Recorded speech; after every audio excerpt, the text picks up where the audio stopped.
e sai jogando. Lance individual, arrumou pro Arrascaeta, bateu Gabriel!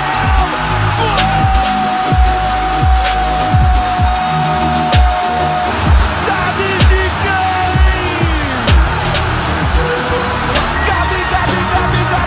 Gabigol! É o nome da emoção!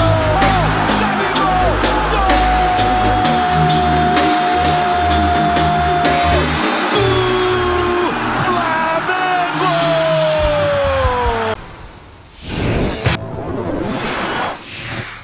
Bom, pessoal, na tela é o seguinte, ó, Flamengo depois de JJ. Então a gente tem aí o retrospecto, claro, do Mister, e aí na sequência, com o Domi, 63% de aproveitamento, com o Rogério Ceni, 59% de aproveitamento. Foram 45 jogos, então, do Ceni, 23 vitórias, 11 empates e 11 derrotas. Nesse período ele conquistou 3 títulos, Brasileiro, Supercopa e também o Campeonato Carioca, e aí jogos por título, né? O Domi deu uma inflacionada aí nessa história toda. Ô Marra, por que o Flamengo não se acha desde a saída do JJ?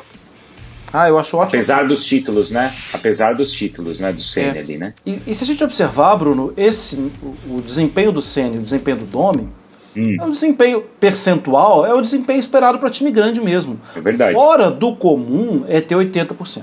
Fora do comum. Porque o time grande normalmente joga contra time grande também. Então ele perde ponto aqui, ele ganha ponto ali. Tem essa... É normal, é aceitável. Depois do Jorge Jesus, eu acho que fica o tal do sarrafo, né? Ele tem maltratado os outros treinadores, que nunca foram bem aceitos também. E acho que aí tem um erro também da direção. A direção tem que saber blindar o treinador. E a direção do Flamengo não sabe blindar. Pelo contrário, eu sei que é um momento político importante, porque é ano de eleição e as correntes ficam mais fortes, mas as correntes têm que proteger o treinador, porque em primeira e em última análise é o campo que vai falar muita coisa. E se o campo não for protegido, em uma derrota o técnico começa a ser apedrejado. E a direção precisa proteger mais. E acho que essa semana ela foi péssima para a direção do Flamengo, porque toda a capa de superioridade ela ficou corroída. Bruno, vamos lá. São 3 coisas que eu já falei aqui, espero que você tenha entendido. São 3 coisas que são essenciais para a vida de qualquer ser humano brasileiro. A primeira, pão de queijo. A segunda, ovo. Tem que ter um ovinho. E a terceira, contexto. Sem contexto, você não vai a lugar algum. E a semana do Flamengo, contextualmente, foi péssima. O Flamengo vinha de 2 derrotas consecutivas e o Flamengo tem um jogo de Libertadores na quarta-feira. O contexto foi: já não estávamos satisfeitos com o Rogério há muito tempo, já sabíamos do que estava acontecendo ou não sabíamos de nada que estava acontecendo nos bastidores e fomos demitir o cara uma semana antes do jogo mais importante da temporada, que é o jogo de Libertadores. A exposição da diretoria do Flamengo mostrou toda a fragilidade da direção. Isso está muito claro. Qual o planejamento era? Não, vamos correr um risco ali, porque vamos demitir o Rogério agora, porque a gente cria um fato novo e semana que vem tem Libertadores? Não! Todo o planejamento foi rasgado. Ou talvez o planejamento não foi feito.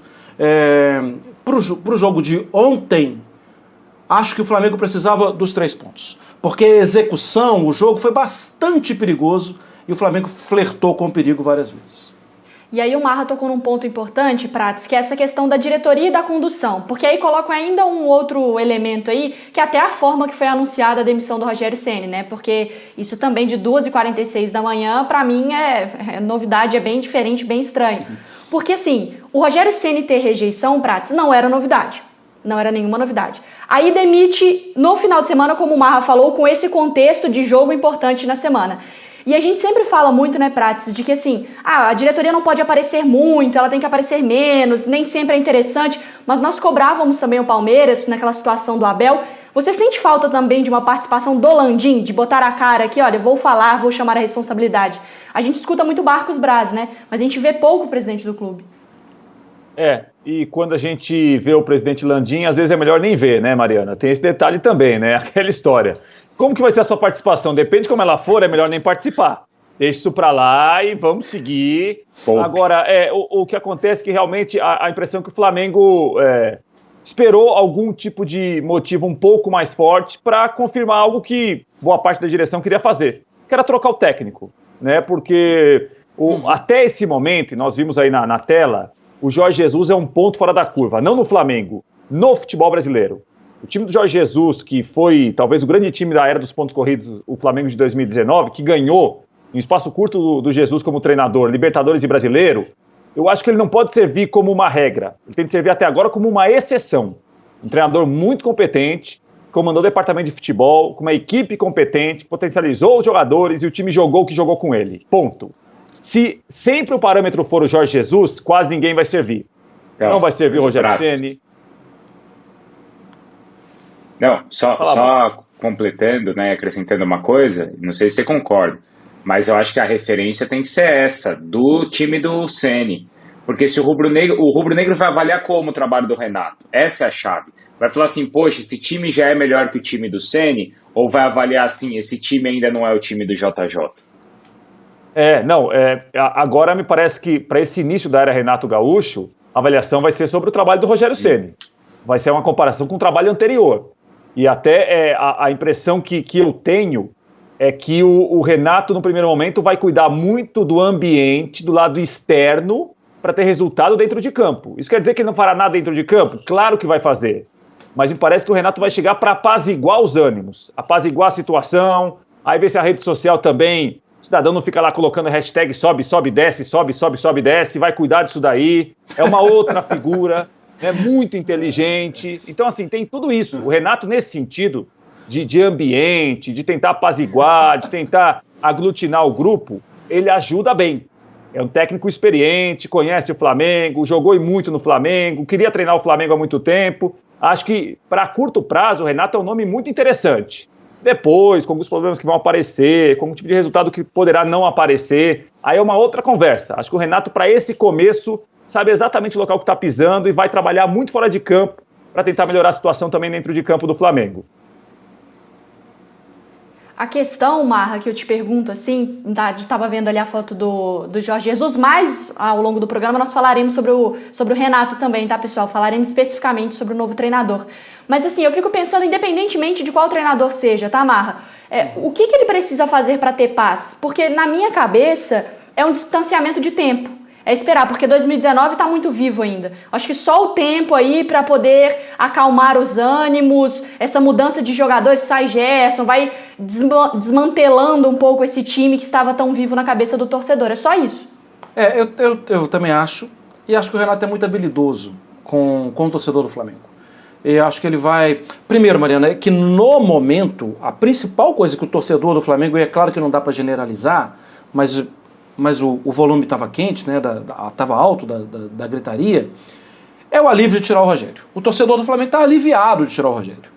E quando chega alguém conhecido, que tem uma história no clube, que já falou nas entrelinhas, nas linhas, já colocou em negrito, caixa alta, que queria trabalhar no Flamengo, que queria voltar para o Flamengo, o torcedor acho que vai se sentir representado em um primeiro momento. O trabalho dele, convenhamos, não é um trabalho assim. Ele não vai ter que montar o time está aí. Ele vai ter que acertar as peças, vai ter que voltar a dar moral para alguns jogadores, tirar algum outro. Vai fazer o que ele fez no Grêmio, né?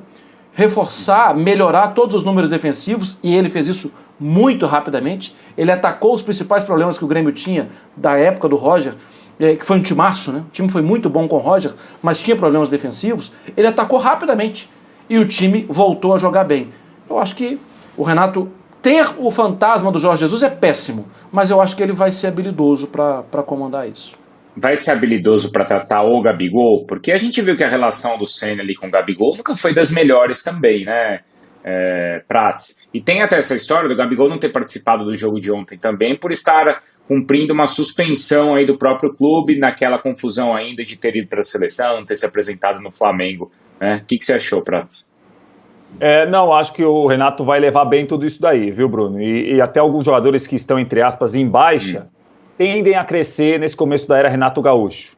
Porque o Flamengo sabe, obviamente, o treinador que está contratando, e vai dar quase que a chave do vestiário para ele e para a equipe dele. Renato, agora você tem de cuidar disso daí, você tem de segurar esse grupo, você vai atacar quem está insatisfeito, quem não está insatisfeito, quem está rendendo, quem poderá render. Isso o Renato vai fazer bem. Eu acho que é o nome certo para esse momento a curto prazo. A médio e longo prazo eu não sei, mas para chegar, para detectar que problema que tem, quem está de bico, quem não está de bico, quem está satisfeito, quem está insatisfeito, o Renato vai fazer isso bem.